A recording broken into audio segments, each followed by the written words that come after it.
فرهنگ یک ملت آباد به سر زبانش است.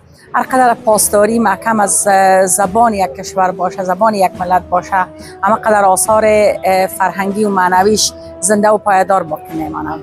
برای من زبان مادری هویت ما است. برای من زبان مادری اصلیت ما است، بوی محل ما از اونجا می آیم.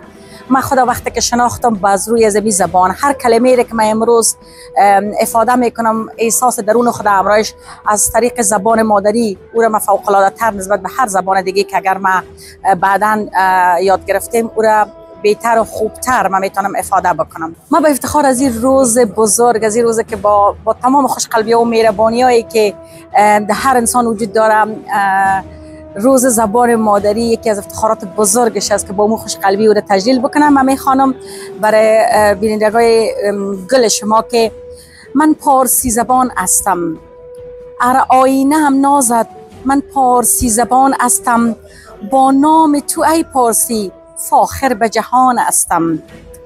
ای حافظ بیمانند، ای بیدل بی امتا، ای شمس من ای سینا مولای کیان هستم.